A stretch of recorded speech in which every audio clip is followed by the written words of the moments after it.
Football রাজ্যে Katie পেরির সুরের মূর্ছনা, যুক্তরাষ্ট্রে ও বিশ্বকাপের জমকালো উদ্বোধন।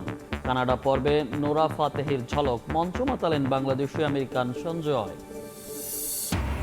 সব শ্রেণীর মানুষকে এই বাজেটের আওতায় আনার চেষ্টায় সরকার। ভঙ্গুর অর্থনীতি পুনর্গঠনই লক্ষ্য।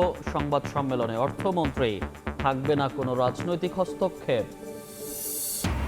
কক্সবাজার যাচ্ছেন প্রধানমন্ত্রী। বেশ কিছু উন্নয়ন প্রকল্পের উদ্বোধন ও ভিত্তিপ্রস্তর স্থাপন করবেন তারেক রহমান। বিএনপির কর্মী সমর্থকের মাঝে উৎসবের আমেজ।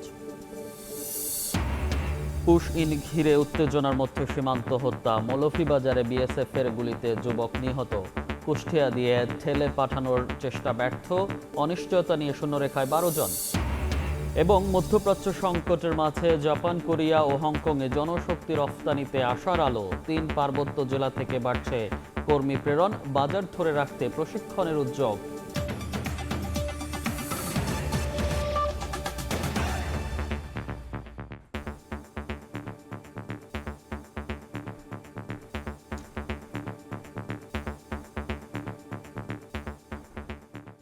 ভোরের সময় সঙ্গে আছি আমি মনির হোসাইন। বাংলাদেশি আমেরিকান সঙ্গীত শিল্পী সঞ্জয়ের পারফরমেন্সে কানাডায় পর্দা উঠল বিশ্বকাপের। সঙ্গে ছিলেন বলিউড সেন্সেশন নোরা ফাতেহি, ফিলিস্তিনের এলাইন্না ও ফরাসি তারকা ভেগে ড্রিপ। নিজেদের ইতিহাস, ঐতিহ্য আর শিল্পকে ফুটিয়ে তুলতে কানাডিয়ান আদিবাসীরাও উপস্থাপন করে মনোমুগ্ধকর আয়োজন। বিশ্বকাপের ৯৬ বছরের ইতিহাসে এমন কিছু এর আগে কখনোই ঘটেনি। এক, কানাডায় বিশ্বকাপের উদ্বোধনী। দ্বিতীয়ত, উদ্বোধনীতে কোনো বাংলাদেশি প্রতিনিধি। সে দুটো রেকর্ডই ভাঙল কানাডার টরন্টো স্টেডিয়ামে। বাংলাদেশি বংশোদ্ভূত সঞ্জয় মঞ্চ মাতান নোরা ফাতেহি আর ফ্রান্সের ভেট ড্রিমের সাথে। মিউজিক আর ড্রামের তালে অন্যরকম এক পরিস্থিতি তৈরি হয় বিশ্বকাপের উদ্বোধনীতে।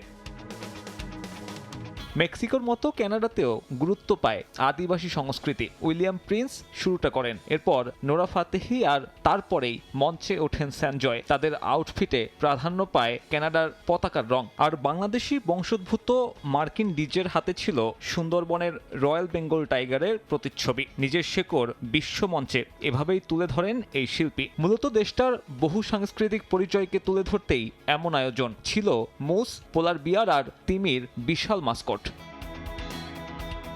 সেখানেই শেষ নয়, প্যালেস্টিনিয়ান বংশোদ্ভূত চিলিয়ান আর্টিস্ট এলিয়ানাও করেছেন পারফর্ম। নিজেদের গানে তুলে ধরেন সম্প্রীতির ডাক। যুদ্ধ, হানাহানি ভুলে ফুটবল যে বিশ্বকে এক সুতোয় গাঁথে, সেটাই মনে করিয়ে দেয়া হয় এমন আয়োজনের মাধ্যমে।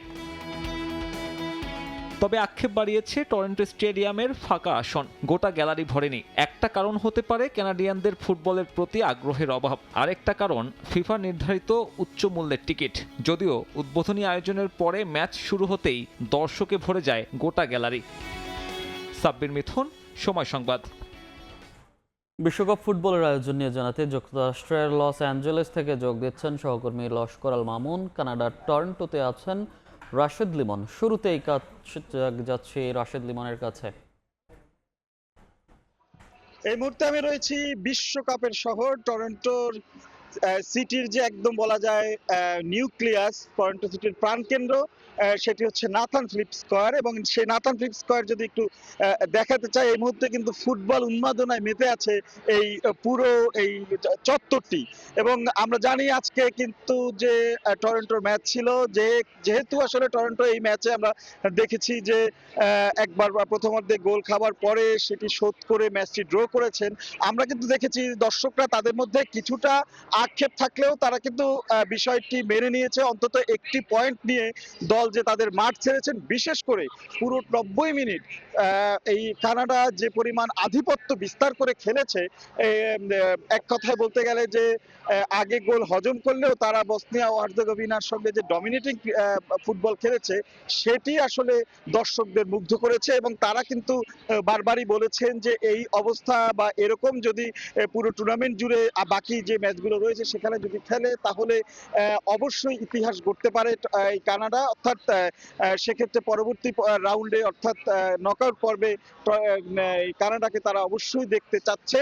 এবং সেক্ষেত্রে আসলে যদিও যেটি বলছিলাম আক্ষেপের কথা, কারণ বিশ্বকাপের মঞ্চে এখন পর্যন্ত কিন্তু কানাডা কোনো জয় পায়নি, তবে আজকে কিন্তু দর্শক সেই পুরো গ্যালারি ভর্তি লাল জার্সির দর্শক তারা কিন্তু সবাই অপেক্ষা করেছিলেন সে কাঙ্ক্ষিত জয়ের জন্য। সেটি তাদের পকেটে তারা না ভরতে পারলেও তারা কিন্তু যে একটি পয়েন্ট পেয়েছে বা ড্র করেছে সেটি নিয়ে কিন্তু তারা উচ্ছ্বাসিত হয়ে মাঠ ছেড়েছেন। আমি যদি একটু টরন্টো শহরের কথা বলি, বিশেষ করে টরন্টো ডাউনটাউন এলাকায় যে কেউ এই এলাকায় আসলেই বোঝা যাবে বা আসলেই কিন্তু বলা যাবে যে এটি এখন বিশ্বকাপের নগরে পরিণত হয়েছে। এবং এই মুহূর্তে যেটি বলছিলাম যে নাথান ফিলিপস স্কয়ার, এখানে যদি দেখতে পারেন এখানের যে আয়োজন সেটা সবসময়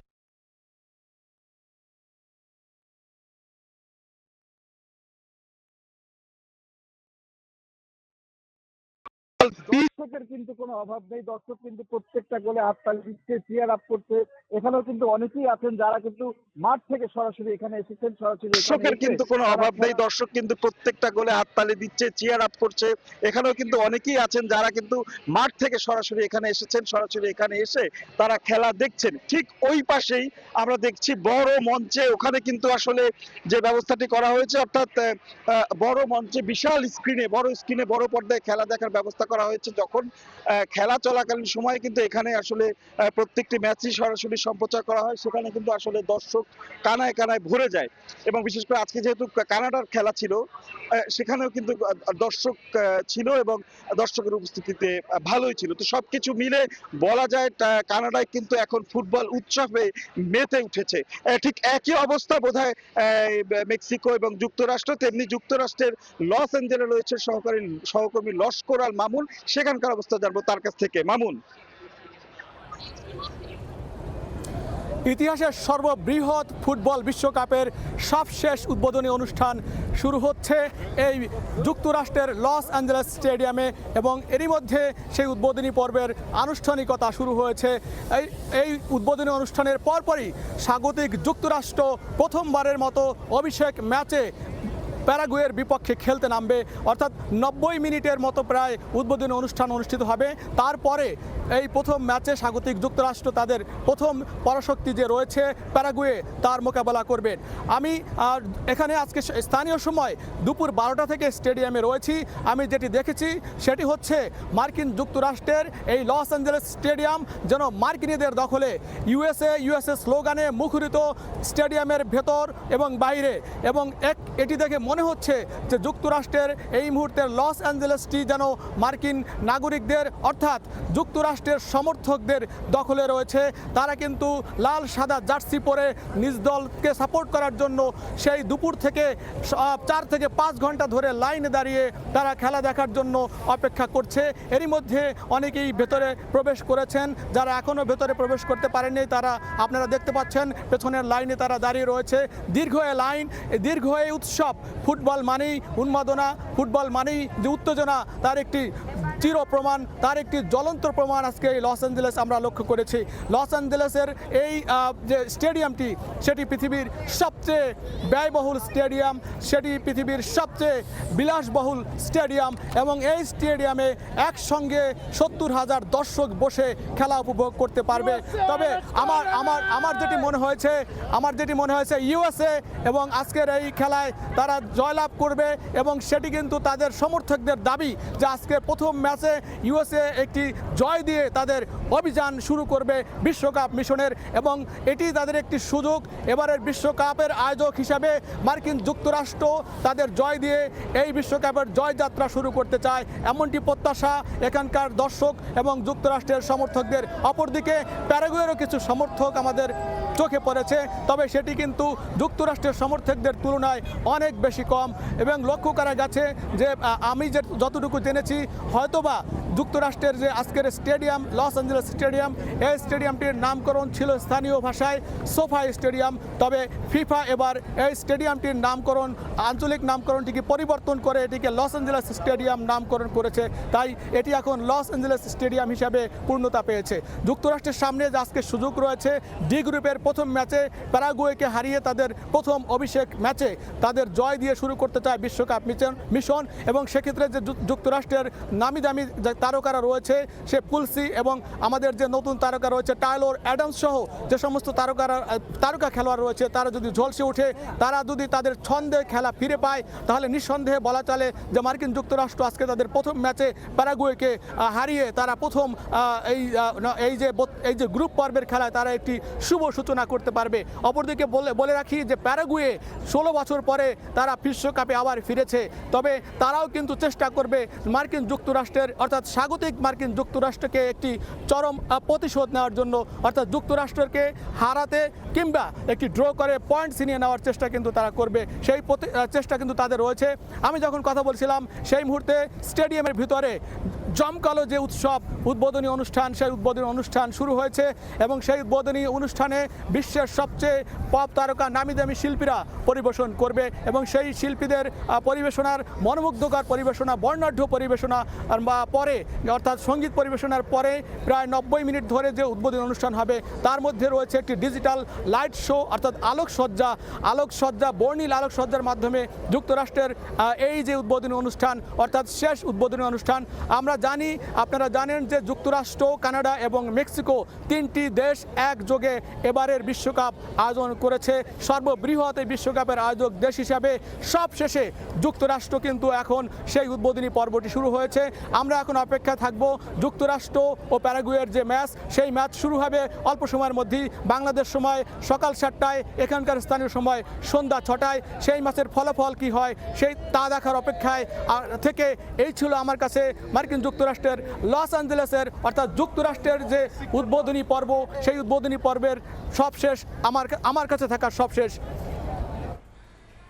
বিশ্বকাপ ফুটবলের খবর জানতে সরাসরি যুক্ত ছিলাম যুক্তরাষ্ট্রের লস অ্যাঞ্জেলেস থেকে এবং তার আগে কানাডার টরন্টো থেকে। ইসরায়েলের ভয়াবহ বিমান হামলায় কেঁপে উঠল লেবাননের দক্ষিণাঞ্চলের মারজাউন ও নাবাতিয়া শহর। প্রচণ্ড শব্দে আতঙ্ক ছড়িয়ে পড়ে পুরো অঞ্চলে। যুদ্ধবিরতি লঙ্ঘন করে চালানো এই হামলায় প্রধান লক্ষ্যবস্তু ছিল নাবাতিয়াহর আলী তাহের হিল এলাকা। প্রায় 3 মাস ধরে চলা ইসরায়েলি অভিযানে লেবাননে এ পর্যন্ত 3,500-এরও বেশি মানুষ নিহত হয়েছেন।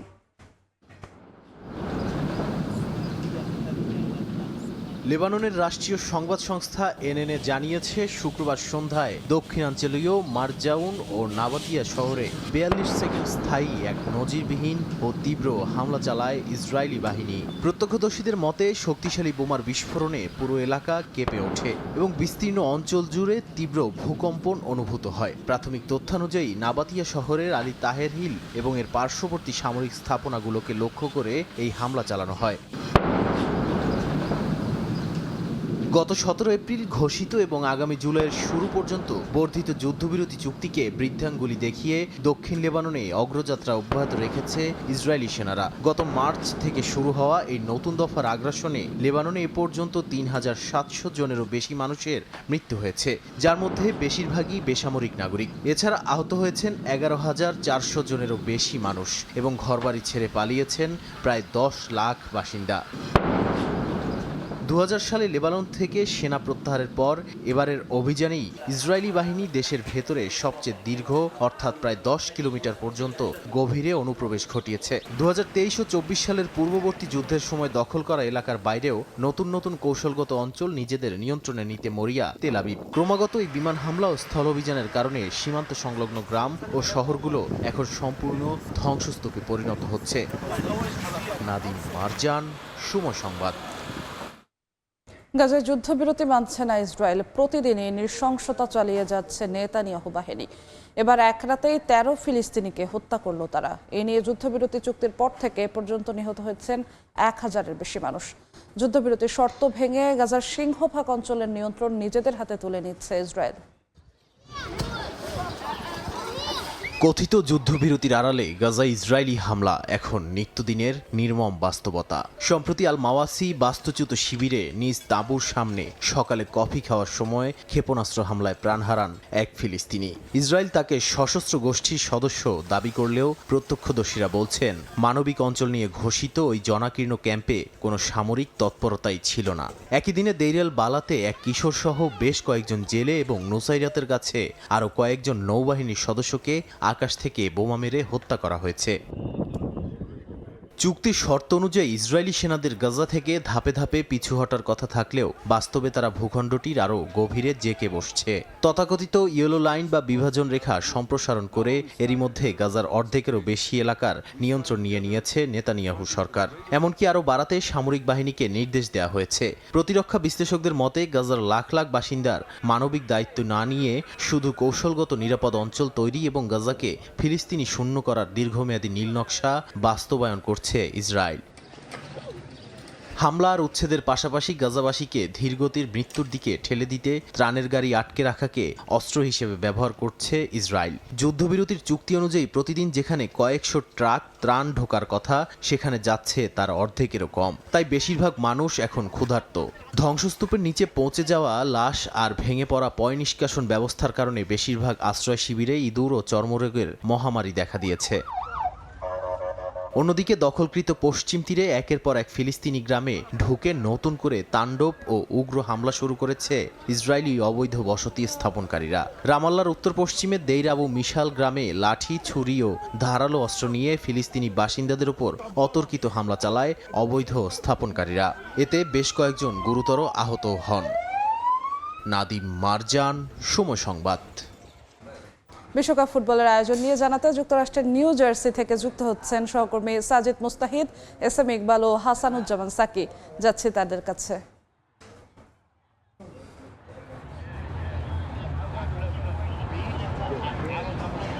ধন্যবাদ।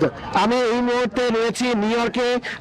এখানে আমার পেছনে বিশাল আকৃতির ফুটবল, যেটি এবারের ওয়ার্ল্ড কাপের যে ডিজাইন করা ফুটবল, সেই বিশাল আকৃতির ফুটবলের সামনে আমি দাঁড়িয়ে রয়েছি এবং আমার সামনে হাজার হাজার মানুষ এই মুহূর্তে স্বাগতিক দেশ যুক্তরাষ্ট্র এবং প্যারাগুয়ের মধ্যে যে খেলাটি চলছে সেই খেলাটি উপভোগ করছেন। এবং আমার সঙ্গে রয়েছেন বাংলাদেশ থেকে আসা আমার দুই সহকর্মী সাজিদ মুস্তাহিদ এবং রয়েছেন এস এম ইকবাল। আমরা এই ম্যাচটি সম্পর্কে আগে একটু কথা বলবো সাজিদ মুস্তাহিদের কাছে। সাজিদ মুস্তাহিদ, ইতিমধ্যে একটি গোল হয়ে গেছে, কাছাকাছি আসবেন, একটু বলেন। হ্যাঁ, এই মধ্যে কিন্তু গোল হয়ে গেছে। তবে আমরা এখানে আসার পর থেকে কিন্তু আমরা দেখছিলাম যে বিশ্বকাপের কোনো আমেজ সেভাবে দেখিনি। ম্যাচ হচ্ছে কয়েক হাজার কিলোমিটার দূরে ক্যালিফোর্নিয়াতে, কিন্তু আমরা অবশেষে এখানে এসে দেখলাম একটা বিশ্বকাপের আমেজ পাচ্ছি। স্বাগতিক দেশ যুক্তরাষ্ট্র খেলছে এবং প্রচুর মানুষ কিন্তু এসেছে। এটা একটা স্টেডিয়ামের মতো, স্টেডিয়ামের ধারণ ক্ষমতা যদি 50,000, এখানে কিন্তু প্রায় অন্তত 20 থেকে 30,000 মতো লোক কিন্তু খেলা দেখছে এবং সবাই কিন্তু আমরা দেখছি যে বেশ তাদের দলকে সমর্থন দিতে কিন্তু এখানে এসেছেন। এবং আমরা জানি যে আগে থেকে অনেকেই বলে যে যুক্তরাষ্ট্র ফুটবলের দেশটা, তারা এই খেলাটিকে বলে সকার হিসেবে, কিন্তু এখানে এসে কিন্তু সেই ধারণাটা অনেকের চেঞ্জ হয়ে যাবে, বা আমাদের কিন্তু সেই ধারণাটা ভুল প্রমাণ হচ্ছে। তবে এর কারণ কিন্তু একজনকে দিতে হয়, ক্রেডিট কিন্তু একজনকে দিতে হয়, সেটা লিওনেল মেসি। বিকজ উনি মেজর লিগ সকারে আসার পর কিন্তু এই দেশে সকার বা ফুটবলের কিন্তু একটা প্রসার হয়েছে এবং এই প্রসারের কারণে কিন্তু আসলে আমরা দেখছি যে ফুটবলের এই জোয়ারটা। এবং ডেফিনেটলি ইউএসএ এবার হোস্ট টিম, তারা এর আগে হোস্ট হিসেবে খেলেছে, সেকেন্ড টাইম খেলছে তারা হোস্ট হিসেবে, এবং সবার কিন্তু অনেক প্রত্যাশা যে ইউএসএ নকআউট পর্বে যাবে। গতবারও তারা রাউন্ড অফ 16 খেলেছে, এবার হয়তো আরেকটু বেশি দূর যাবে বলে তারা সমর্থকরা প্রত্যাশা করেছে। দু একজনের সাথে কথা হয়েছে। এবং আরেকটা বিষয় বলতে হয় যে ইউএসএ কিন্তু একবার থার্ড হয়েছে একটা ওয়ার্ল্ড কাপে, ইতিহাসে প্রথম যে ওয়ার্ল্ড কাপ হয়েছিল সেটা তাদের সর্বোচ্চ সাফল্য। এরপর কিন্তু তারা ওই বড় পর্যায়ে যেতে পারেনি। এবার কিন্তু তারা চাইবে এই দলটা, যেহেতু তাদের দলে ভালো কিছু খেলা রয়েছে, যারা ইউরোপিয়ান লিগেও খেলছে, তারা কিন্তু চাইবে যে অ্যাটলিস্ট কোয়ার্টার ফাইনাল পর্যন্ত বা সেমিফাইনাল পর্যন্ত খেলবে। আজকে কিন্তু আরেকটি খেলা ছিল, যে খেলাটি আপনি দেখেছেন ইকবাল, সেটি হচ্ছে স্বাগতিক দেশ আরেকটি কানাডার সঙ্গে বসনিয়া হার্জেগোভিনা ছিল। একটু কাছাকাছি আসবেন এবং সেই খেলাটি সম্পর্কে যদি আপনি একটু বলেন যে সেই খেলাটি কেমন ছিল। টান টান উত্তেজনার খেলা, এক এক গোলে ড্র হলো। এক্স্যাক্টলি, খুবই চমৎকার একটি ম্যাচ ছিল। প্রথমে যদিও কানাডা পিছিয়ে পড়েছিল, কিন্তু শেষ পর্যন্ত কিন্তু কানাডা ইকুয়ালাইজ, অর্থাৎ সমতা আনতে সমর্থ হয় এবং ম্যাচটা এক এক গোলে শেষ হয়। যদিও কানাডার ওই ম্যাচে যথেষ্ট আধিপত্য ছিল, আপনিও দেখেছেন সাকি, বেশ কয়েকটি ক্লিয়ার চান্স ছিল, যে চান্সগুলো তারা অ্যাভেল করতে পারেনি, যার কারণে শেষ পর্যন্ত তারা পয়েন্ট ভাগ করেছে। একটা জিনিস আমি অ্যাড করতে চাই, গতকাল মেক্সিকোতে বিশ্বকাপের ওপেন হয়েছে। বাকি যে দুই দেশ ওয়ার্ল্ড কাপ হোস্ট করছে এর মধ্যে একটি হচ্ছে মার্কিন যুক্তরাষ্ট্র, একটি হচ্ছে কানাডা। এই দুটো দেশের ওয়ার্ল্ড কাপ কিন্তু আজকে শুরু হয়েছে এবং প্রত্যাশিত ভাবে হচ্ছে মেক্সিকো তাদের জয় দিয়ে বিশ্বকাপ শুরু করেছে, কানাডা আনফরচুনেটলি পয়েন্ট ভাগ করেছে। কিন্তু মার্কিন যুক্তরাষ্ট্র এখন যে প্যারাগুয়ের সঙ্গে খেলছে, ম্যাচের যে গতি এখন পর্যন্ত যেটা আমরা দেখেছি, যদিও ওন গোল হয়েছে, ওন গোলটা হচ্ছে যুক্তরাষ্ট্র এই মুহূর্তে এগিয়ে রয়েছে, কিন্তু তাদের যে একটু আগে আমার সহকর্মী সাজিদ মুস্তাহিদ বলছিলেন যে তাদের বেশ কিছু পরীক্ষিত ফুটবলার রয়েছেন যারা বিভিন্ন ইউরোপিয়ান লিগে খেলে থাকেন এবং ম্যাচে তাদের স্পষ্ট আধিপত্য। এবং আমি একটু আগে বলছিলাম যে এই গ্রুপটার মধ্যে সবচেয়ে হাইয়েস্ট র্যাঙ্কড টিম হচ্ছে কিন্তু মার্কিন যুক্তরাষ্ট্র। এবং পাশাপাশি এটাও বলতে হয় এই গ্রুপটা কিন্তু যথেষ্ট শক্তিশালী গ্রুপ, একেবারে তুরস্ক রয়েছে এবং অস্ট্রেলিয়া রয়েছে, লাস্ট ওয়ার্ল্ড কাপে যারা হচ্ছে আর্জেন্টিনার কাছে রাউন্ড অফ 16 হেরে ব্যাক করেছে। সুতরাং এই ম্যাচটা এতটাই গুরুত্বপূর্ণ যে এখানে কেউ যদি হচ্ছে পয়েন্ট লুজ করে তাহলে তাদের যে পরবর্তী নকআউট ফেজ অর্থাৎ রাউন্ড অফ 32 আমরা যেটা বলছি সেখানে কিন্তু কষ্ট হয়ে যাবে। পাশাপাশি আরো প্যারাগুয়েকেও ছোট করে দেখা যাবে না, কারণ প্যারাগুয়ে কনমেবল অঞ্চল থেকে নাম্বার 6 নম্বর পজিশনে নিয়ে এলেও কনমেবল থেকে কিন্তু 4টা দলের সমান পয়েন্ট ছিল, অর্থাৎ প্রত্যেকে 28 পয়েন্ট নিয়ে কিন্তু ওয়ার্ল্ড কাপ কোয়ালিফাই করেছে। ইভেন ব্রাজিলও 28 পয়েন্ট, প্যারাগুয়ে 28 পয়েন্ট নিয়ে এসেছে। সুতরাং ম্যাচটা যে প্যারাগুয়ে যে বাকি সময়টুকু রয়েছে, যদিও তারা একটু ডিফেন্সিভ খেলে থাকে, সময়টুকু তারা যথেষ্ট মার্কিন যুক্তরাষ্ট্রকে চ্যালেঞ্জ ছুড়ে দেবে সেটা নিঃসন্দেহে বলা যায়। জি, আমি একটু আবার ফিরবো সাজিদ মুস্তাহিদ আপনার কাছে, কারণ আপনি আজকে খুবই সৌভাগ্যবান।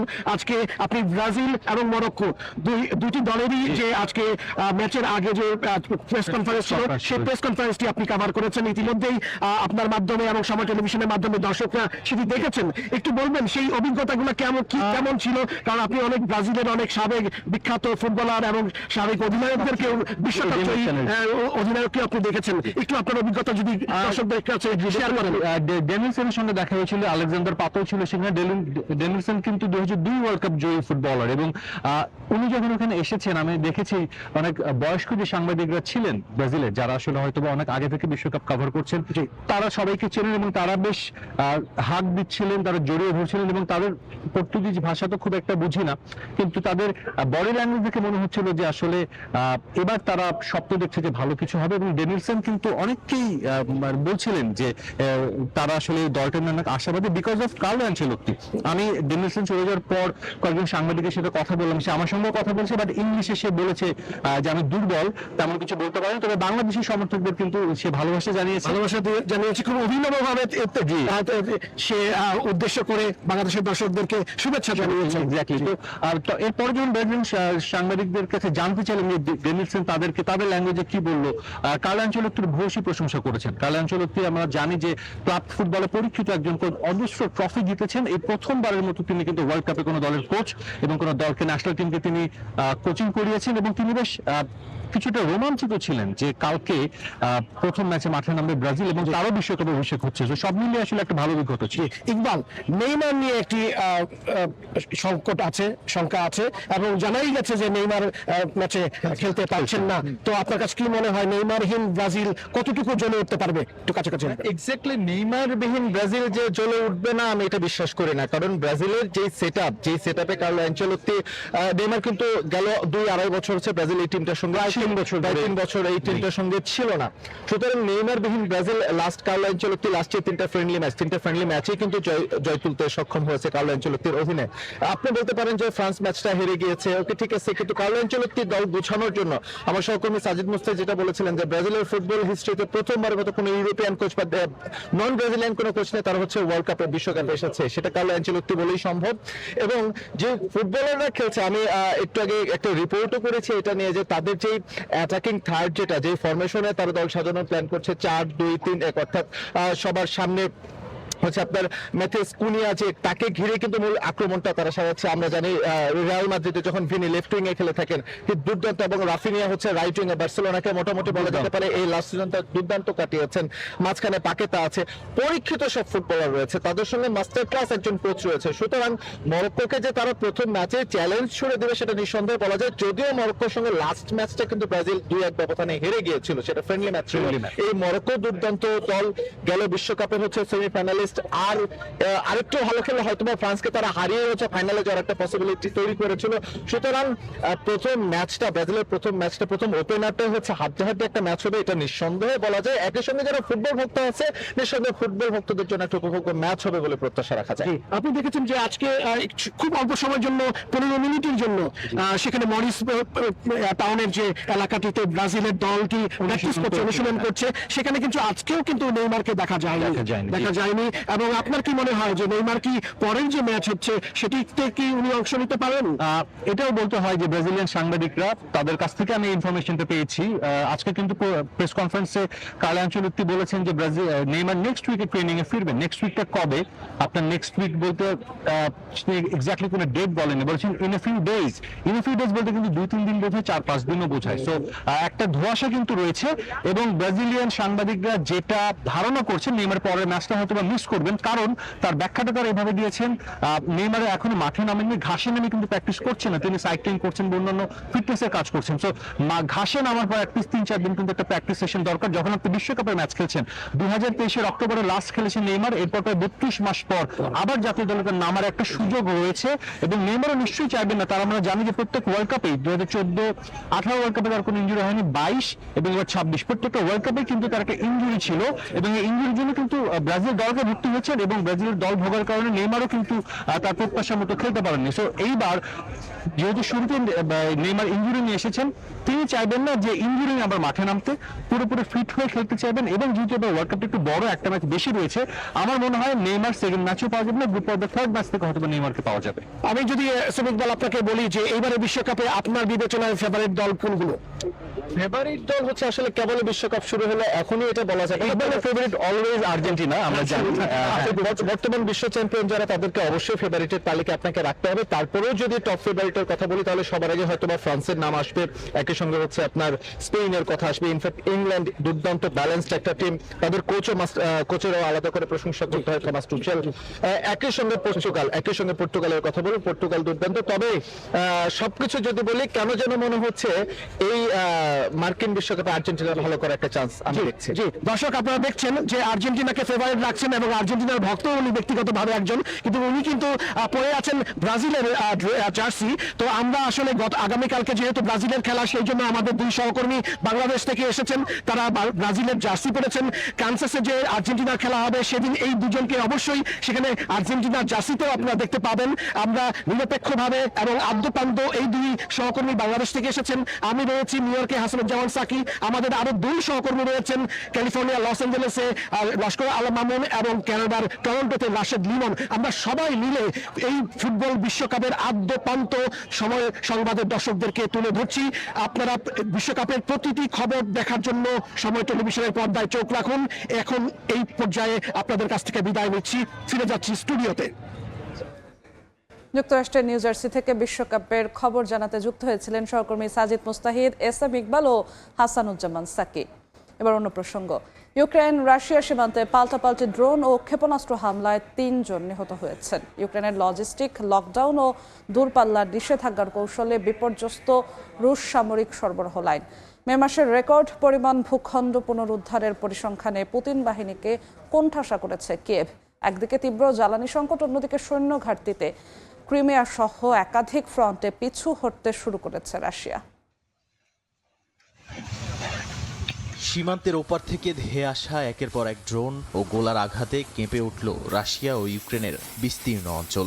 রাশিয়ার ব্রায়ান্সকে ইউক্রেনীয় কামানের গোলায় প্রাণ হারিয়েছেন কয়েকজন বেসামরিক নাগরিক। আর তাতারস্তান ও তেলিয়াত্তির মতো গুরুত্বপূর্ণ শিল্পাঞ্চলে আঘাত এনেছে দূরপাল্লার ড্রোন। অন্যদিকে ইউক্রেনের সুমিতে রুশ ড্রোন হামলায় প্রাণ গেছে 44 বছর বয়সী এক নারী রেল কর্মকর্তার। দুই দেশের এই রক্তাক্ত যুদ্ধক্ষেত্রের তীব্রতা এখন আর শুধু ফ্রন্টলাইনের সীমানায় আটকে নেই, ছড়িয়ে পড়েছে শত শত কিলোমিটার ভেতরের লোকালয় ও তেল শোধনাগারে। যুদ্ধক্ষেত্রের এই রণকৌশলকে ইউক্রেন বলছে লজিস্টিক লকডাউন ও দূরপাল্লার নিষেধাজ্ঞা। ফ্রন্টলাইন থেকে 30 কিলোমিটারের বেশি ভেতরের সেতু, গোলাবারুদের গুদাম আর মূল মহাসড়কগুলোকে টার্গেট করে মে মাসেই প্রায় 2000 নিখুঁত হামলা চালিয়েছে কিয়েভ। এতে গুরুত্বপূর্ণ M14 মহাসড়কে রাশিয়ার সামরিক যান চলাচল কমে গেছে 70%-এরও বেশি। শুধু তাই নয়, ইউক্রেনীয় ড্রোনের মুখে ক্রিমিয়া উপদ্বীপে রাশিয়ার রসদ সরবরাহের শেষ রাস্তাগুলো একে একে বন্ধ হয়ে যাচ্ছে। এ কারণে অবরুদ্ধ উপদ্বীপটিতে দেখা দিয়েছে তীব্র জ্বালানি ও খাদ্য সংকট। পুতিনের জন্য বড় ধাক্কা হয়ে এসেছে মে মাসের ভূখণ্ড হারানোর পরিসংখ্যান। ইউক্রেনীয় কমান্ডার ইন চিফের দাবি, বছরের প্রথম 5 মাসে প্রায় 600 বর্গ কিলোমিটার এলাকা মুক্ত করেছে কিয়েভ, যার মধ্যে শুধু মে মাসেই উদ্ধার হয়েছে অন্তত 100 বর্গ কিলোমিটারের বেশি জমি। ড্রোনের নিখুঁত ব্যবহার আর পাল্টা আক্রমণের মুখে ফ্রন্টলাইনের কিছু কিছু অংশ থেকে রুশ সেনারা পিছু হটতে বাধ্য হচ্ছে। এমনকি মূল ভূখণ্ডের সঙ্গে যোগাযোগ বিচ্ছিন্ন হওয়ায় কিনবার্ন স্পিট অঞ্চল থেকে রুশ ইউনিটগুলো নিজেদের অবস্থান ছেড়ে পালিয়ে যাচ্ছে বলেও খবর মিলেছে। সামরিক বিপর্যয়ের পাশাপাশি ক্রেমলিন এখন ভুগছে চরম সেনা ও জ্বালানি সংকটে। চলতি বছরের প্রথম 5 মাসে রাশিয়া যত সেনা রিক্রুট করতে পেরেছে তার চেয়ে 12,500 বেশি সেনা হতাহত হয়েছে রণক্ষেত্রে। এককালীন বোনাস বাড়িয়েও কমছে নতুন সেনা ভর্তির হার। একই সঙ্গে ইউক্রেনের সুনির্দিষ্ট ড্রোন হামলায় রাশিয়ার তেল ও জ্বালানি শিল্পে ধস নামায় খোদ যুদ্ধক্ষেত্রে ট্যাঙ্ক ও সাঁজোয়া যানের চাকা সচল রাখাই এখন মস্কোর জন্য সবচেয়ে বড় চ্যালেঞ্জ হয়ে দাঁড়িয়েছে বলে মনে করেন অনেকে। নাদিম মারজান, সময় সংবাদ। ইউরোপে ন্যাটো অপারেশন থেকে বিমান ও নৌবাহিনীর বড় অংশ সরিয়ে নিচ্ছে যুক্তরাষ্ট্র। ট্রাম্প প্রশাসনের এই সিদ্ধান্তে কমেছে যুদ্ধ বিমান, বোমারু বিমান ও রণতরীর সংখ্যা। দীর্ঘদিনের মিত্রদের ওপর থেকে নির্ভরশীলতা কমিয়ে ন্যাটোকে স্বাবলম্বী করার যুক্তি দেখিয়েই ওয়াশিংটনের এই কৌশলগত পিছুটান। এতে ইউরোপের নিরাপত্তা ব্যবস্থা ঘিরে তৈরি হয়েছে চরম অনিশ্চয়তা। ইউরোপের আকাশে মার্কিন সামরিক শক্তির যে দাপট ছিল তা এবার বড় ধাক্কা খেতে যাচ্ছে। নিউ ইয়র্ক টাইমসের এক প্রতিবেদনে জানা গেছে, ন্যাটো অপারেশনের জন্য নিয়োজিত মার্কিন যুদ্ধবিমান F-16 এবং F-15E এর সংখ্যা 150 থেকে কমিয়ে 100 করা হচ্ছে। শুধু তাই নয়, 26টি মেরিটাইম সার্ভিল্যান্স বা সামুদ্রিক নজরদারি বিমান কমিয়ে আনা হচ্ছে 15টিতে, আর 8টি আকাশী জ্বালানি সরবরাহকারী বিশেষ ট্যাঙ্কার বিমানকে পুরোপুরি প্রত্যাহার করে নিচ্ছে ওয়াশিংটন। আকাশসীমার পাশাপাশি সমুদ্রভাগেও মার্কিন প্রতিরক্ষা ব্যবস্থার এই কাটছাঁট বড় প্রভাব ফেলবে। ইউরোপের প্রতিরক্ষায় নিয়োজিত 2টি বোমারু টাস্ক ফোর্সের একটিকে অন্য অঞ্চলে সরিয়ে নেওয়া হচ্ছে। একই সঙ্গে একটি পারমাণবিক ক্ষেপণাস্ত্র বহনে সক্ষম সাবমেরিন, একটি বিমানবাহী রণতরী এবং বেশ কয়েকটি যুদ্ধজাহাজকে ইউরোপ থেকে বিদায় করা হচ্ছে। যুক্তরাষ্ট্রের এমন আকস্মিক সিদ্ধান্তে রাশিয়ার সম্ভাব্য সামরিক হুমকির মুখে বিকল্প প্রতিরক্ষা ব্যবস্থা নিয়ে নতুন করে ভাবতে বাধ্য হচ্ছে ইউরোপীয় মিত্ররা। অবশ্যই সামরিক প্রত্যাহারকে ইতিবাচকভাবেই ব্যাখ্যা করার চেষ্টা করছে খোদ ন্যাটোর সদর দপ্তর। ন্যাটোর মুখপাত্র জানিয়েছেন, কোনো একক মিত্রের ওপর অতিরিক্ত নির্ভরতা কমিয়ে দীর্ঘমেয়াদে ন্যাটোকে আরও টেকসই ও স্বাবলম্বী করতেই এই পরিবর্তন। তবে মার্কিন প্রেসিডেন্ট ডোনাল্ড ট্রাম্পের ধারাবাহিক ন্যাটোর সমালোচনা এবং ইউরোপীয় দেশগুলোকে তাদের জিডিপির 3.5% প্রতিরক্ষা খাতে ব্যয়ের যে করা নির্দেশ, তা আটলান্টিক পারের মিত্র দেশগুলোর উদ্বেগ ও দ্বিধাকে আরও বাড়িয়ে তুলেছে। বিশ্লেষকরা বলছেন, জুলাইয়ে তুরস্কে অনুষ্ঠিতব্য ন্যাটো সম্মেলনে ট্রাম্পের উপস্থিতিতে এই টানাপোড়েন কোন দিকে মোড় নেয় সেটাই দেখার বিষয়। নাদিম মারজান, সময় সংবাদ। যুক্তরাষ্ট্রের টেক্সাসের মিডল্যান্ডে বন্দুক হামলায় একজন নিহত এবং অন্তত 11 জন আহত হয়েছেন। একটি বহুতল ভবন থেকে শুরু হওয়া এই হামলার পর পুরো এলাকা অবরুদ্ধ করে ফেলে সোয়াত টিম ও পুলিশ। দীর্ঘ সময় ধরে চলা শ্বাসরুদ্ধকর অভিযানের পর অবরুদ্ধ অবস্থায় মারা যায় মূল বন্দুকধারীও। স্থানীয় সময় সকালে হঠাৎ শুরু হওয়া এই বন্দুকযুদ্ধে মুহূর্তেই আতঙ্ক ছড়িয়ে পড়ে চারদিকে। পুলিশ জানায়, একটি বহুতল ভবন থেকে সাধারণ মানুষকে লক্ষ্য করে নির্বিচারে গুলি চালাতে থাকে এক বন্দুকধারী। আহতদের মধ্যে বেশ কয়েকজনের অবস্থা আশঙ্কাজনক হওয়ায় নিহতের সংখ্যা আরও বাড়তে পারে বলে আশঙ্কা করা হচ্ছে।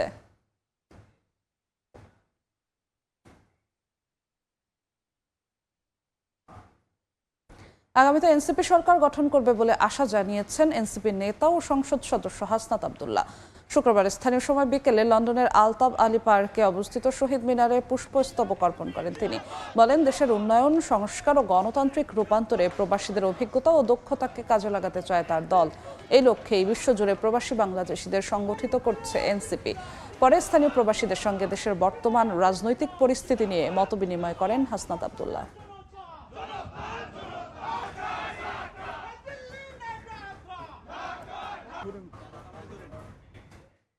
নিউ জার্সি স্টেডিয়ামে গ্রুপ পর্বে নিজেদের প্রথম ম্যাচে মাঠে নামছে ব্রাজিল ও মরক্কো। 5 বারের বিশ্ব চ্যাম্পিয়নদের ভয় পাচ্ছে না অ্যাটলাস লায়ন্স। অন্যদিকে ম্যাচটা সহজ হবে না বলে মন্তব্য করেছেন ব্রাজিলিয়ান সাংবাদিকরা। নিউ জার্সি স্টেডিয়ামের প্রেস সেন্টার ঘুরে আরও জানাচ্ছেন সাজিদ মুস্তাহিদ। এই মুহূর্তে আমি অবস্থান করছি নিউ জার্সি স্টেডিয়ামে। এই মাঠেই ব্রাজিল এবং মরক্কো তাদের গ্রুপ পর্বের প্রথম ম্যাচে মুখোমুখি হবে এবং আমি এখন যে জায়গাটায় আছি এটা হচ্ছে নিউ জার্সি স্টেডিয়ামের প্রেস সেন্টার। আমার পেছনে দেখতে পাচ্ছেন অনেক সাংবাদিক কিন্তু এরই মধ্যে বসে কাজ শুরু করে দিয়েছেন। কাতার ওয়ার্ল্ড কাপে দেখেছিলাম ব্রাজিল দল যেখানে যায় তাদের দেশ থেকে বিপুল পরিমাণ কিন্তু সাংবাদিক রয়েছে। তবে একটা ব্যতিক্রম আমরা এবার দেখেছি, মরক্কো থেকেও কিন্তু অনেক সাংবাদিক এসেছেন। দর্শকদের ঘুরিয়ে দেখাবো এই প্রেস সেন্টারটি এবং এখানে কত দেশে সাংবাদিকরা সেটাও কিন্তু আমরা একটু দেখবো। চলুন দর্শক আমরা একটু প্রেস সেন্টারটি দেখে আসি। এটা প্রেস সেন্টারের আরো একটি অংশ। এখানে আমরা দেখছি ক্যামেরা সেট আপ করা হয়েছে এবং অনেক দেশের অনেক ক্যামেরা পার্সন এবং শুধু ক্যামেরা, বিভিন্ন সাংবাদিকরা অনেক এজেন্সিরও কিন্তু এসেছেন আমরা এখানে দেখছি এবং দেখতে পাচ্ছি অনেকে এরই মধ্যে লাইভ করছেন। আমি আসলে একটু কথা বলার চেষ্টা করব কিছু ব্রাজিলিয়ান সাংবাদিকের সঙ্গে, তারা দল নিয়ে কি ভাবছে। আমার সঙ্গে এই মুহূর্তে আছেন ব্রাজিলিয়ান সাংবাদিক রিকার্ডো। আমি তার সঙ্গে একটু কথা বলবো, তার কাছে জানতে চাইবো যে আগামীকালকের ম্যাচ নিয়ে কি ভাবছেন উনি। Thank you for speaking with us Ricardo. What do you think, is it gonna be easy match for Brazil tomorrow against Morocco? No, it will be a tough game, definitely. Morocco is a good team, he's in great shape. Hakimi, Brahim Diaz. Brazil isn't in his best shape. আমরা কথা বলছিলাম রিকার্ডোর সঙ্গে। Ricardo Brazilian সাংবাদিক, Brazil থেকে এসেছেন। তিনি যেটা বললেন যে নেইমার খেলবেন এটা আমরা আসলে অনেকেই জানি, তবে মরক্কোর বিপক্ষে তাদের ম্যাচটা খুব একটা সহজ হবে না। তবে তিনি প্রত্যাশা করছেন ম্যাচটি ব্রাজিল 2-1 ব্যবধানে জিতে যাবে। আমরা একটু চেষ্টা করব মরক্কোর কোন একজন সাংবাদিকের সঙ্গে কথা বলতে। আমাদের সঙ্গে রয়েছেন মরক্কোন সাংবাদিক মনসেফ। আমি তার কাছে জানতে চাইবো যে কালকের ম্যাচটা উনি কি ভাবছেন। What do you think, Morocco are the now current champion of African Cup of Nations. They played the semi-finals last World Cup. Do you think they will give hard time to Brazil this year, this match? Yeah, our trust in our team. We are this and with incredible performance last World Cup in Qatar in semi-final, historical semi-final.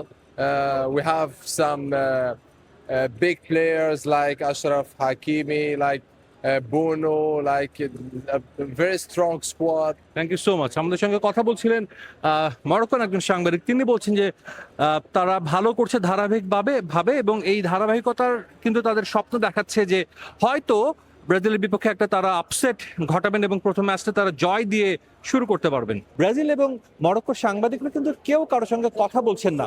ম্যাচের আগে একটা যুদ্ধ আবহ কিন্তু রয়েছে এবং যেটা বেশ ইন্টারেস্টিং। আসলে আমরা জানি যে বিশ্বকাপ 4 বছর পর হয় অনেক বড় একটা আসর এবং এই আসরে সবাই চ্যাম্পিয়ন হতে চায়। ব্রাজিল বড় দল, 5 বারের চ্যাম্পিয়ন, নামে ভারে তারা অনেক বড়, কিন্তু মরক্কোকে কিন্তু ছোট করে রাখার কোনো সুযোগ নেই, কারণ মরক্কো গতবারের semifinalist African cup of Nations জিতেছে। তবে এতটুকু বলা যেতে পারে যে এই ম্যাচটা একটা ভালো ম্যাচ হতে যাচ্ছে। দুদলই কিন্তু এক ফোঁটাও ছেড়ে কথা বলবেন এবং দুদলই জয় দিয়ে শুরু করতে চাইবে এবার টুর্নামেন্টটা। নিউ জার্সি স্টেডিয়াম থেকে সাজিদ মুস্তাহিদ, সময় সংবাদ, যুক্তরাষ্ট্র। নিউ জার্সিতে কার্লো অ্যানচেলত্তির প্রেস কনফারেন্সে দেখা মিলল 2002 বিশ্বকাপ জয়ী ব্রাজিলিয়ান তারকা ডেনিলসনের। বাংলাদেশি সাংবাদিক দেখে উচ্ছ্বসিত, ভালোবাসা জানিয়েছেন বাংলাদেশের ব্রাজিল সমর্থকদের। তার সঙ্গে কথা বলেছেন সহকর্মী Sajid মুস্তাহিদ। Sorry, I don't speak very well English, yes. But I think that the World Cup is good World Cup for us. And for the Bangladesh fans in Bangladesh, huge fan in Bangladesh. Yes. Brazil fan, yes. Kiss. Denilson. Ciao. দর্শক, ডেনিলসন 2002 বিশ্বকাপে তিনি শিরোপা জিতেছিলেন। ব্রাজিলের সবশেষ যে বিশ্বকাপ জিতেছিল সেই ডেনিলসন, তার সঙ্গে আমরা কথা বলেছি। যদিও তিনি শুরুতে কিন্তু দুঃখিত বলেছেন যে তিনি ইংলিশে খুব একটা কথা বলতে পারেন না। আসলে এটা খুব একটা স্বাভাবিক একটা ব্যাপার। তবে তিনি এবারের ওয়ার্ল্ড কাপ থেকে অনেক ভালো একটা ওয়ার্ল্ড কাপ হবে তেমন প্রত্যাশা করেছেন এবং বাংলাদেশি ফ্যানদের জন্য কিন্তু তিনি ভালোবাসা দিয়েছেন। আমরা জানি বাংলাদেশে ব্রাজিল এবং আর্জেন্টিনা এই দুই দলের কত ফ্যান রয়েছে, এই ফ্যানদের ব্যাপারে কিন্তু পুরো বিশ্বব্যাপী সবাই জানে।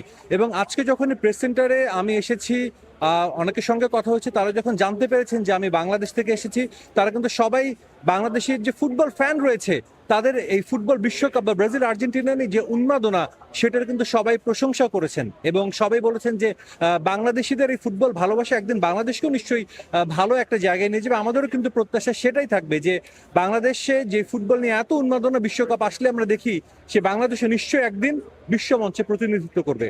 নিউ ইয়র্ক, নিউ জার্সি থেকে সাজিদ মুস্তাহিদ, সময় সংবাদ, যুক্তরাষ্ট্র। ব্রাজিলিয়ান হয়েও জয় চান না নেইমারদের, এমনই অদ্ভুত গ্রামের দেখা মিলল দেশটির উত্তরে থাকা আমাপা অঞ্চলে। ব্রাজিলের বাসিন্দা হলেও যাদের 200 বছরের পুরনো ইতিহাস জড়িয়ে মরক্কোর সঙ্গে। ব্রাজিল মরক্কো ম্যাচের আগে সেখানে থাকা প্রায় 400 পরিবারের আবদার, হার যেন না হয় কোনো দলেরই।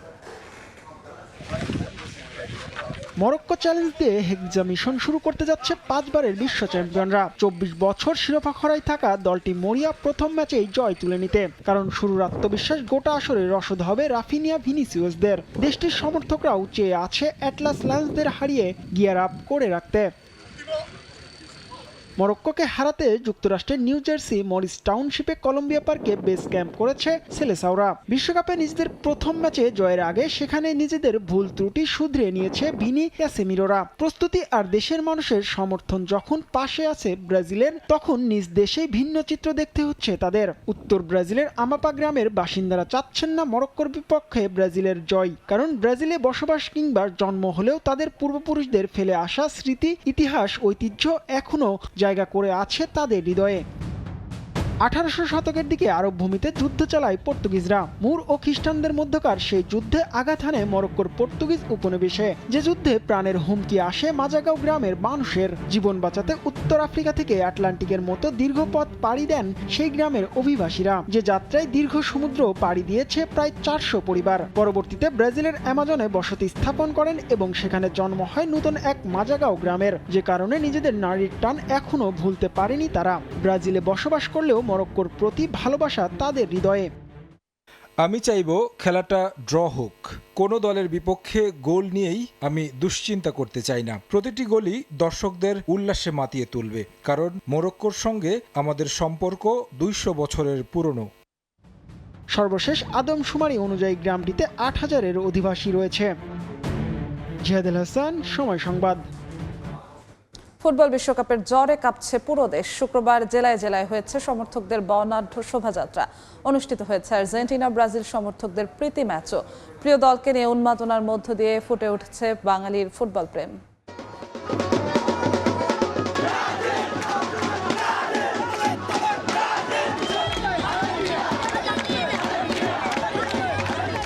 ফুটবল বিশ্বকাপ জ্বরে কাঁপছে বিশ্ব, আর সেই ছোঁয়া লেগেছে বাংলাদেশেও। শুক্রবার দেশের বিভিন্ন স্থানে হয়েছে বর্ণাঢ্য শোভাযাত্রা, হয়েছে সমর্থকদের প্রীতি ফুটবল ম্যাচও।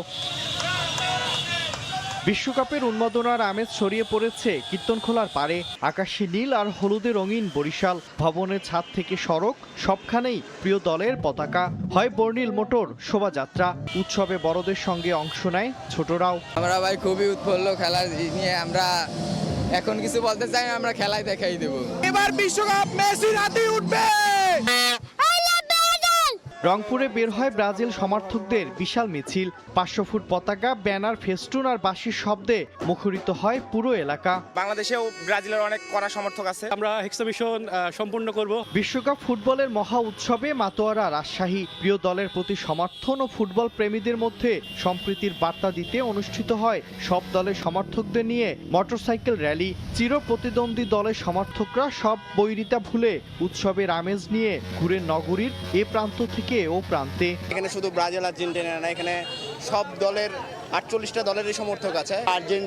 আর্জেন্টিনার মতো মিছিল করে, ব্রাজিলের মতো মিছিল করে। নরসিংদীতে 3300 ফুট দীর্ঘ পতাকা নিয়ে বর্ণাঢ্য র্যালি করেছেন আর্জেন্টিন সমর্থকরা। তাদের স্লোগানে তৈরি হয় উৎসবমুখর পরিবেশ।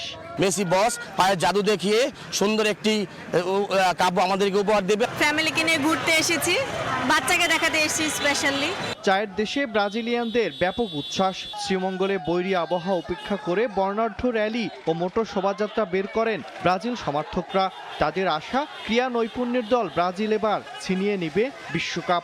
নেইমার আর মেসি দেখছেন দীর্ঘদিন ধরে ভালো সম্পর্ক, তবে মাঠে যুদ্ধ আর ময়দানের সমান। আমাদের শ্রীমঙ্গলের সর্বোচ্চ ফ্যান হচ্ছে ব্রাজিলের ফ্যান। পটুয়াখালীতে শোভাযাত্রা করেন আর্জেন্টিনার সমর্থকরা। প্রিয় দলের জার্সি হাতে বিশাল পতাকা এবং মুখে স্লোগানের সৃষ্টি হয় উৎসবমুখর পরিবেশ। গতবারের মতো এবারও বিশ্বকাপ জিতবে আর্জেন্টিনা, এমন প্রত্যাশা সমর্থকদের। যখন খেলা বুঝতে শিখছি তখন থেকে তো আর্জেন্টিনার উপর একটা ফ্যান হয়ে গেছি। আনন্দ র্যালি করেন ঠাকুরগাঁয়ের ব্রাজিল সমর্থকরা, নানানভাবে করেন উল্লাস। নওগাঁয় পতাকা নিয়ে মাইকে স্লোগান দিয়ে মোটরসাইকেল শোভাযাত্রা করেন ব্রাজিল সমর্থকরা। নারায়ণগঞ্জে মহাসড়ক জুড়ে ছিল হলুদ সবুজের উচ্ছ্বাস। প্রায় ৩০ কিলোমিটার প্রদক্ষিণ করে ব্রাজিল সমর্থকদের শোভাযাত্রাটি। ঝালকাঠিতে পায়ে হেঁটে ও মোটরসাইকেল শোভাযাত্রায় অংশ নেন ব্রাজিল সমর্থকরা। ময়মনসিংহে ব্রাজিল সাপোর্টার্স অব ময়মনসিংহের উদ্যোগে বর্ণাঢ্য মোটরসাইকেল শোভাযাত্রা ও মিলনমেলা অনুষ্ঠিত হয়। সমর্থকরা বাঁশি বাজিয়ে, স্লোগান দিয়ে এবং পতাকা উড়িয়ে নিজেদের প্রিয় দলের প্রতি জানান সমর্থন। নাটোরে বর্ণাঢ্য র্যালি করেন ব্রাজিল সমর্থকরা। 2026 সালে চ্যাম্পিয়ন হবে ব্রাজিল, জানান এমন প্রত্যাশা। পিরোজপুরে আনন্দ র্যালি করেন আর্জেন্টিনা ও ব্রাজিল সমর্থকরা। প্রিয় দলের প্রতি ভালোবাসা জানাতে জেলা শহরের বিভিন্ন প্রান্ত থেকে শত শত সমর্থক যোগ দেন এই উল্লাসে। নীলফামারীতে আলাদা আলাদাভাবে র্যালি করেছেন আর্জেন্টিনা ও ব্রাজিল সমর্থকরা। শান্তিপূর্ণ সৌহার্দ্যপূর্ণ পরিবেশে একে অপরকে টেক্কা দিয়ে নিজ দলের পক্ষে দেয়া হয় স্লোগান। বিদেশের মাটিতে নয়, এবার মেঘনার পারে চাঁদপুরে অনুষ্ঠিত হলো ব্রাজিল আর্জেন্টিনা প্রীতি ফুটবল ম্যাচ। এতে দু দলের লড়াই ছিল জমজমাট। গোল পরিশোধ এবং টাইব্রেকারের পরও শেষ পর্যন্ত ড্র করে মাঠ ছাড়তে হয় দু দলকেই। বিশ্বকাপ উন্মাদনায় দিনাজপুর শহরে আনন্দ শোভাযাত্রা করেছে আর্জেন্টাইন সমর্থকরা। এতে অংশগ্রহণ করেন প্রায় কয়েক হাজার সমর্থক। বিশ্বকাপের উত্তেজনায় জমকালো আয়োজনে ব্রাজিল বনাম আর্জেন্টিনা প্রীতি ম্যাচ হয়েছে চট্টগ্রামেও। নির্ধারিত সময় কেউ গোল করতে না পারায় টাইব্রেকারে গড়ায় খেলা। সেখানে ৩-২ গোলে আর্জেন্টিনাকে হারায় ব্রাজিল। দুই দলকে ধন্যবাদ জানাচ্ছি। তবে ওই যে একটা কথা আছে না, ফুটবল হচ্ছে গোলের খেলা, দিন শেষে গোল যারাই দিবে তারাই জিতে। রংপুরে আর্জেন্টিনা ও ব্রাজিল সমর্থক কন্টেন্ট ক্রিয়েটররা বিভক্ত হন দুই দলে। আয়োজন করেন প্রীতি ফুটবল ম্যাচ। মাঠ জুড়ে উৎসবের আমেজ, গ্যালারি জুড়ে উন্মাদনা। নেই মেসি নেইমার, তবুও রংপুরে যেন বসেছিল সুপার ক্লাসিকোর আসর। শেষ পর্যন্ত আর্জেন্টিনাকে 7-1 গোলের বড় ব্যবধানে হারিয়ে মাঠ ছাড়ে ব্রাজিল। মাঠে ঘাটে পাড়া মহল্লায় ফুটবলের এই উন্মাদনা যেন জানান দিচ্ছে বাঙালির চিরন্তন ফুটবলের প্রেম। মিরন আহমেদ, সময় সংবাদ। এ পর্যায়ে শীর্ষ সংবাদগুলো জানিয়ে দিচ্ছি আরেকবার। ফুটবল রাজ্যে কেটি পেরির সুরের মূর্ছনা। যুক্তরাষ্ট্র বিশ্বকাপের জমকালো উদ্বোধনী। কানাডা পর্বে নোরা ফতেহির ঝলক। মঞ্চ মাতালেন বাংলাদেশি আমেরিকান সঞ্জয়। সব শ্রেণীর মানুষকেই বাজেটের আওতায় আনার চেষ্টায় সরকার। ভঙ্গুর অর্থনীতি পুনর্গঠনের লক্ষ্য। সংবাদ সম্মেলনে অর্থমন্ত্রী। থাকবে না কোনো রাজনৈতিক হস্তক্ষেপ। কক্সবাজার যাচ্ছেন প্রধানমন্ত্রী। বেশ কিছু উন্নয়ন প্রকল্পের উদ্বোধন ও ভিত্তিপ্রস্তর স্থাপন করবেন তারেক রহমান। বিএনপি কর্মী সমর্থকের মাঝে উৎসবের আমেজ। পুশিন ঘিরে উত্তেজনার মধ্যে সীমান্ত হত্যা। মৌলভীবাজারে বিএসএফ এর গুলিতে যুবক নিহত। কুষ্টিয়া দিয়ে ঠেলে পাঠানোর চেষ্টা ব্যর্থ। অনিশ্চয়তা নিয়ে শূন্যরেখায় 12 জন। এবং মধ্যপ্রাচ্য সংকটের মাঝে জাপান, কোরিয়া ও হংকংয়ে জনশক্তি রফতানিতে আশার আলো। 3 পার্বত্য জেলা থেকে বাড়ছে কর্মী প্রেরণ। বাজার ধরে রাখতে প্রশিক্ষণের উদ্যোগ।